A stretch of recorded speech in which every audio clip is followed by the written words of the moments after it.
topic is data sufficiency today, and I will tell you some conditions to crack a data sufficiency questions.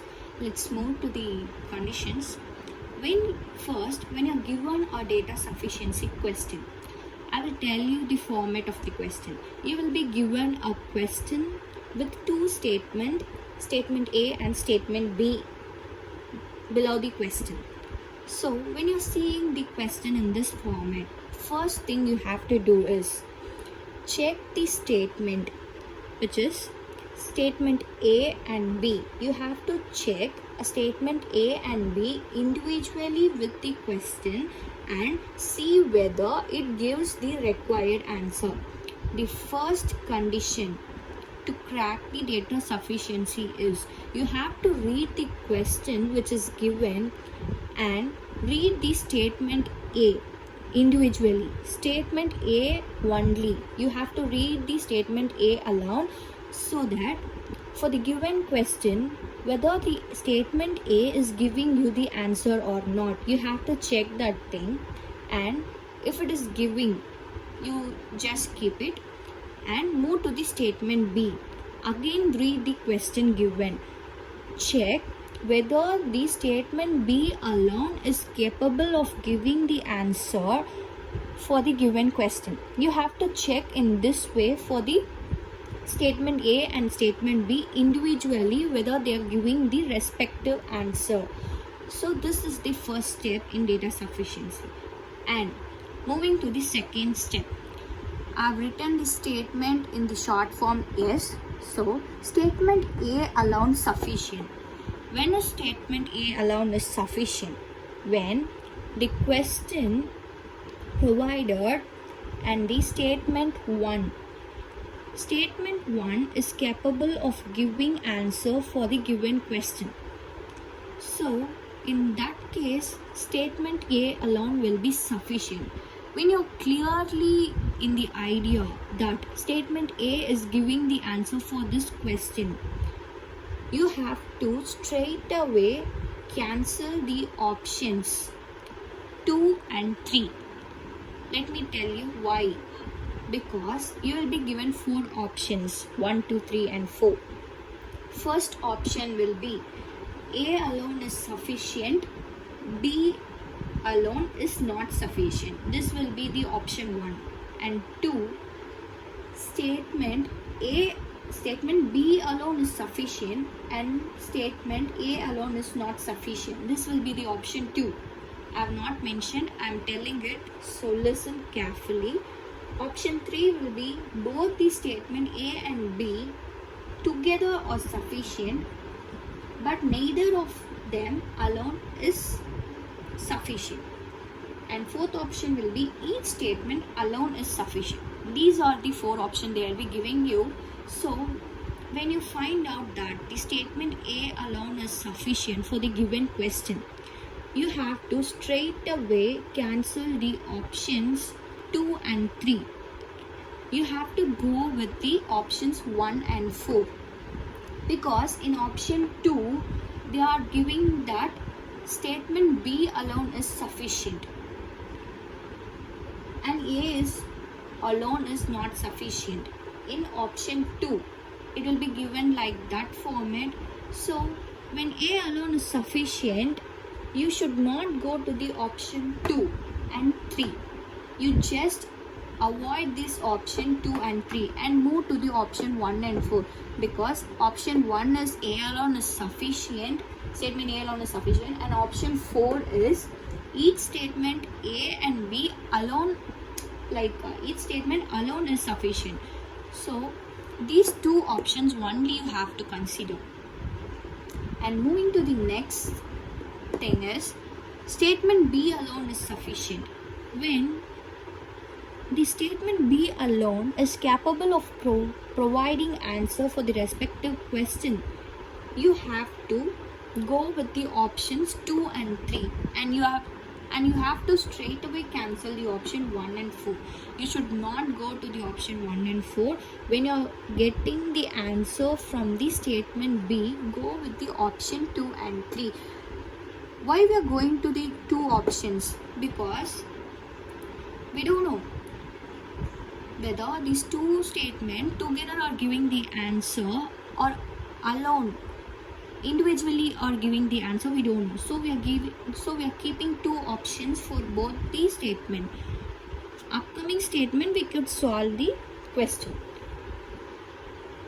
The fourth thing is statement A and B together sufficient. When this type of statement comes when both the statement, not individually, you have an information in the statement A and statement B. When both the statement A and B are combining together, then you will get the answer for the respected question. This type of getting the answer, then you have to choose the option 3. And moving to the next thing is when statement A and B individually sufficient. That is, when statement A is alone capable of providing the answer for the question and statement B is alone is capable of providing the answer for the question, but they are not together providing the answer, then you have to go to the option 4, which is A and B statement, each statement alone is sufficient. So these are the rules you have to know before going to solve the data sufficiency question. Let me solve a question so that you may be clear what I am saying here. So let's solve a question.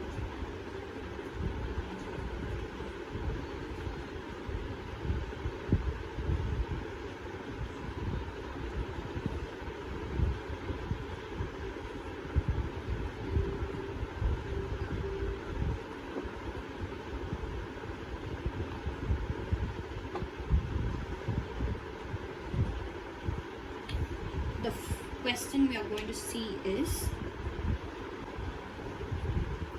so this is the question, this is the data sufficiency question. So we are going to solve this question. Let's see what is this question. If a bottle is selected at random from a certain collection of bottles, what is the probability that the bottle will be defective? So they are asking a question. A bottle is selected at a random in the number of collections of bottle. So your what is the probability that the bottle will be defective? The taking bottle from the collection of bottle, the picking up bottle will be defective. What is the probability they are asking? So the statement A gives the ratio of defective and non-defective bottle, which is the defective is 3 and non-defective bottles are 500. They are giving this ratio. And the statement B, they are giving the collection of bottles contain 350 to 1 bottles. That is, the total bottle is 350 to 1. So as I said the before conditions, we are going to apply in this question. First we have to read the questions with the individual statement. Statement 1 is ratio of defective and non-defective is 3:500. Whether the statement A alone is capable of providing answer to this question. Let's check. If a bottle is selected at random from a certain collection of bottles, what is the probability that the bottle will be defective? They are asking the probability. What will be the probability for the defective bottle? Here they are straight away given the defective and non-defective ratio. So we can definitely solve this question with this answer. So statement A is capable. Let's move to the statement B. Again the question, you have to read it and see whether this question individually provide the answer for the statement B. If a bottle is selected at random from a certain collection of bottles, what is the probability that the bottle will be defective? When this statement is given, the collection contains 350 to 1 bottles. The collection is having 3,521 bottles. Okay, in this 3,521 bottles, how could we find the defective item? It is not possible. So we don't know what is the defective and non-defective. So this is actually not going to be the answer. So statement A is alone capable. The answer will be option 1. Statement 1 is alone sufficient. B is not sufficient. So we are going to, when answer A, statement A is alone capable of providing the answer, I told you that you have to take the options 1 and 4. I will tell you why.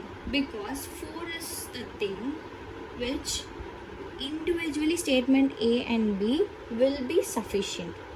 Here, even individually, the statement is not sufficient. Let's see it together. For your convenience, I will be telling you whether the statement is together sufficient or not. Ratio of defective and non-defective is 3:500. The collection contains 3,521 bottles. Whether this statement together gives the answer? No. Because it's making a big confusion when you are combining these two statements together. Only statement A is giving the answer. So you just straight away go to the option A. Statement A alone is sufficient. So this will be the answer for this question. Even you will be asked a different type of question in the data sufficiency, which is you will be given options as only 1, only 2, only 3. Options will be made to that part. Like I'll tell you, they'll be giving you only 1, only 2, or only 2 and 1, or only 3.